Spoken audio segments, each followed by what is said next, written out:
Ano ang hindi mapapatawad na kasalanan? Ang hindi mapapatawad o hindi mapapatawad na kasalanan, na tinatawag ding paglapastangan sa Espiritu Santo, ay binanggit sa Marcos Kapitulo 3 versikulo 22 hanggang 30 at Mateo Kapitulo 12 versikulo 22 hanggang 32.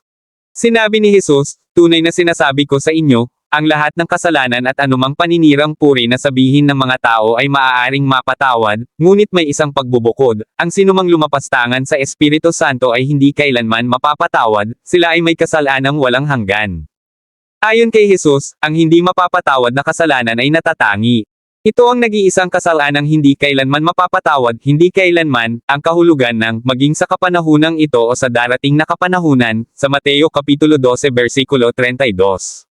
Ang hindi mapapatawad na kasalanan ay paglapastangan, matigas na kawalang galang, sa Espiritu Santo sa konteksto ng kanyang gawain sa mundo sa pamamagitan ni Kristo. Sa madaling salita, ang natatanging kaso ng paglapastangan sa Mateo Kapitulo 12 at Marcos Kapitulo 3 ay kakaiba.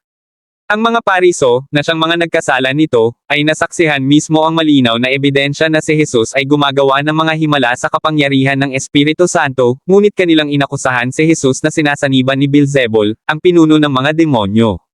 Ang mga pinunong Hudyo noong panahon ni Jesus ay nagkasala ng hindi mapapatawad na kasalanan sa pamamagitan ng pag-aakusa kay Jesus, habang siya ay nasa lupa, na siya ay sinasaniban ng demonyo. Wala silang dahilan para sa ganitong gawain. Hindi sila nagsalita mula sa kamangmangan o maling pangunawa. Alam ng mga pariso na si Jesus ang Mesiyas na isinugo ng Diyos upang iligtas ang Israel. Alam nilang natutupad ang mga propesya. Nakita nila ang mga kahangahangang gawa ni Jesus, at narinig nila ang malinaw niyang pagpapahayag ng katotohanan.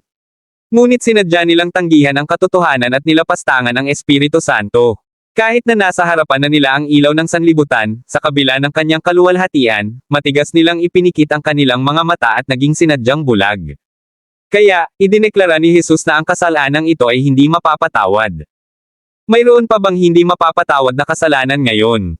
Ang paglapastangan sa Espiritu Santo, sa partikular na kontekstong ito, ay hindi na maaaring maulit ngayon. Si Jesus ay wala na sa lupa, at walang sino man ang maaaring personal na makakita ng isang himala ni Jesus at pagkatapos ay iugnay ito kay Satanas sa halip na sa Espiritu. Gayunpaman, ang tanging hindi mapapatawad na kasalanan ngayon ay ang patuloy na hindi paniniwala kay Kristo. Walang kapatawaran para sa isang taong namatay na tinatanggihan si Kristo. Ang Espiritu Santo ay gumagawa sa mundo upang magpahayag ng kasalanan, katwiran, at paghatol.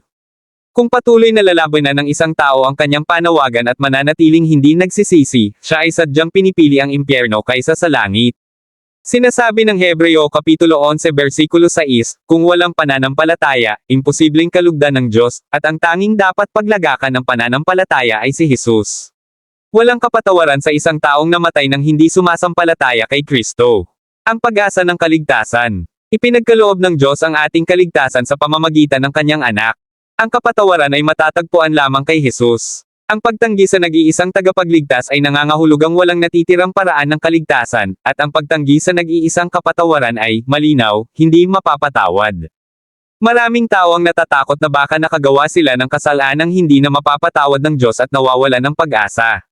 Ngunit hindi ito totoo. Gusto ni Satanas na manatili ang mga tao sa ganitong maling paniniwala.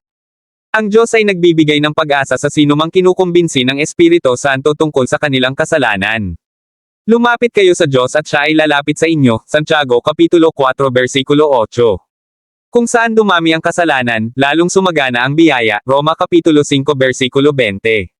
Si Pablo mismo ay patunay na kayang iligtas ng Diyos kahit sino na lumalapit sa kanya ng may pananampalataya, unang Timoteo Kapitulo 1 versikulo 12 hanggang 17. Kung ikaw ay nahihirapan sa bigat ng kasalanan, makakatiyak kang hindi mo nagawa ang hindi mapapatawad na kasalanan. Ang Diyos ay naghihintay sa iyo ng may bukas na mga bisig. Ang pangako ni Jesus ay, kaya niyang lubusang iligtas ang lahat ng lumalapit sa Diyos sa pamamagitan niya, Hebreo Kapitulo 7 versikulo 25. Tunay na ang Diyos ang aking kaligtasan, ako ay magtitiwala at hindi matatakot. Ang Panginoon mismo, ang aking kalakasan at aking pagtatanggol, siya ang aking naging kaligtasan, Isaias Kapitulo 12 versikulo 2.